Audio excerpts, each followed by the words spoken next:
आज मी घेऊन आलेली आहे तुमच्यासाठी मोड आलेली मूग आणि पालक यांच्यापासून हिरवागार असा पौष्टिक ढोकळा. आणि बघा तर किती स्पॉन्जी झालेला आहे. मग तुम्हाला पण हा ढोकळा बनवायचा असेल तर व्हिडिओ शेवटपर्यंत नक्की पहा. जर तुम्हाला हा व्हिडिओ आवडला तर व्हिडिओला लाईक करा, चॅनलला सबस्क्राईब करा आणि बेल आयकॉनवरती क्लिक करा.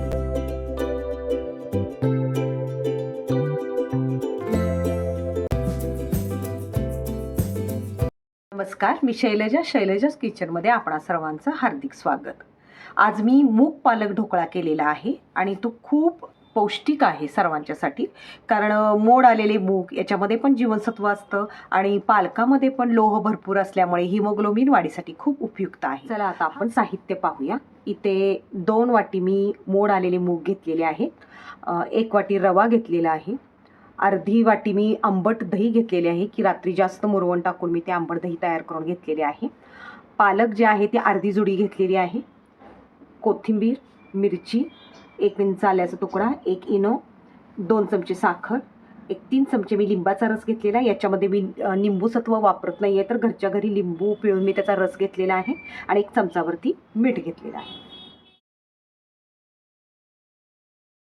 उकळत्या पाण्यामध्ये आता आपण हा पालक टाकून घेऊया. फक्त मऊ करून घ्यायचा आहे, जास्त वेळ तो ठेवायचा नाही. गॅस बंद करूया आणि आपण ते 1-2 मिनिटासाठी झाकून ठेवूया, म्हणजे जेणेकरून पालक आपला मऊ होईल.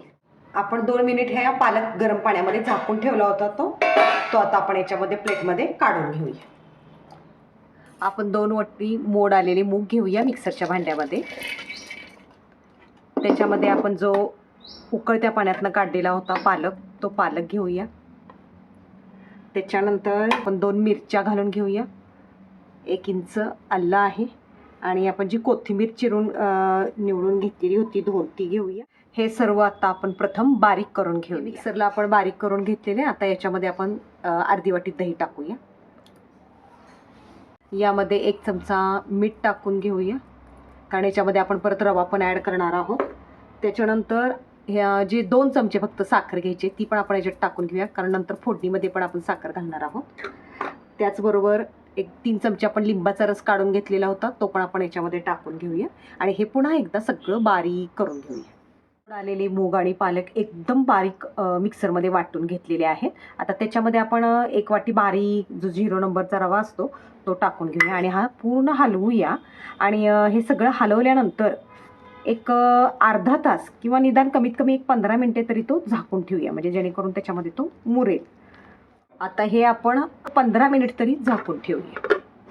स्टीलच्या डब्याला आपण तेल लावून घेऊया की ज्याच्यामध्ये आपण हे बॅटर आपण ओतणार आहे आणि उकळत्या पाण्यामध्ये आपण ते वाफवणार आहोत. आता 15 मिनिट झालेले आहेत आणि आपला रवा हा भिजलेला आहे. हे बघा, अशा पद्धतीने हा झालेला आहे. तो जरा आपण हलवून घेऊया थोडासा. आणि हलवून घेतल्यानंतर आता आपण याच्यावरती काय करणार आहोत, 1 इनोची पुडी जी आहे ती आपण याच्यामध्ये टाकणार आहोत आणि त्याच्यावर थोडंसं आपण पाणी घालूया, म्हणजे ते काय होईल, ऍक्टिव्ह होईल.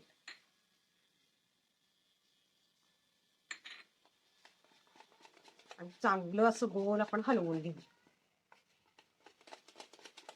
एकाच डायरेक्शन मध्ये हे काय केलेलं आहे, आता मी हे फिरवून घेतलेलं आहे. आता आपण हे भांड्यामध्ये ओतून घेतो.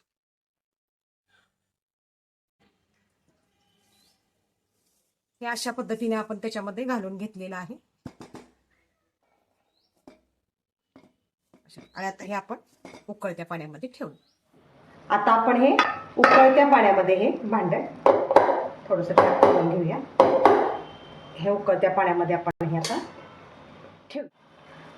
आपण हे भांड ठेवलेलं आहे याच्यामध्ये. आता 10 मिनिट मोठा गॅस आणि 10 मिनिट बारीक गॅस करून हे काय करायचं की झाकून ठेवायचं. 10 मिनिट जे आहे ते मोठा गॅस केलेला होता आणि 10 मिनिट बारीक गॅस केला होता. बघूया आपण हे शिजलेलं आहे का. हां, बघा, हे अशा पद्धतीनं काहीही चिकटलेलं नाही, याचा अर्थ आपला हा ढोकळा शिजलेला आहे. फोडणीसाठी आपण 2 चमचे तेल घेऊया. हे आपण 2 चमचे तेल घातलेलं आहे. तेल आता तापलेलं आहे. तेल तापल्यानंतर आपण त्याच्यामध्ये मोहरी टाकून घेऊया, कढीपत्ता टाकून घेऊया आणि गॅस बंद केल्यानंतर त्याच्यामध्ये आपण हिंग टाकूया आणि तीळ टाकून घेऊया. थोडंसं पाणी ओतूया त्याच्यामध्ये. बस एवढं. अगदी जरासं असं मीठ टाकून घेऊया त्याच्यामध्ये आणि 1-2 चमचे साखर टाकून घेऊया. नाही टाकलात तरी चालेल.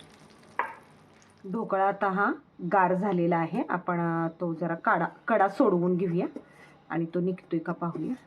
निघेलच, तो छानच निघेल.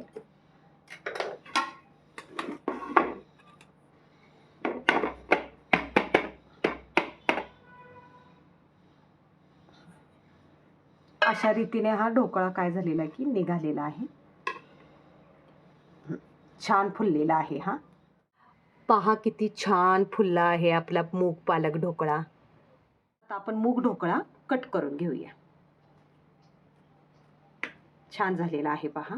आणि सगळ्यात महत्त्वाचं म्हणजे हा खायला अत्यंत पौष्टिक आहे. पालक हा खाण्यासाठी अत्यंत उपयुक्त आहे की ज्याच्यामध्ये इतर जीवनसत्व भरपूर असल्याने तो रक्तवाढीस उपयुक्त आहे. लोह आणि इतर जीवनसत्वे. अशा पद्धतीने आपण सगळा हा कट करून घेऊया. यावरती आता आपण फोडणी टाकून घेऊया. याच्यामध्ये मी मिरची टाकायची राहिली होती, पण ती नंतर लगेच मी मिरची टाकून त्याच्यामध्ये घेतली आहे. नाही टाकलात तरी चालेल, कारण तसंही आपण मिश्रणामध्ये 2 मिरच्या आपण टाकून घेतलेल्या आहे. त्यावरती थोडी आपण कोथिंबीर पण टाकून घेऊया आणि नारळाचा थोडासा आपण चव पण टाकून घेऊया याच्यावरती. किती छान ढोकळा तयार झालेला आहे बघा. बघू, संपूर्ण ढोकळ्यावरती फोडणी टाकून घेतलेली आहे. आता आपण पीस एक कट करून बघूया. अगदी स्पॉन्जी असा ढोकळा झालेला आहे आणि सगळ्यात महत्त्वाचं म्हणजे तो पौष्टिक झालेला आहे. हे पहा कशा पद्धतीचा तो ढोकळा झालेला आहे. मी आता तो ओपन करून दाखवते, उलगडून दाखवते. इतक्या पद्धतीचा हा स्पॉन्जी झालेला आहे. हा पहा कसा झालेला आहे.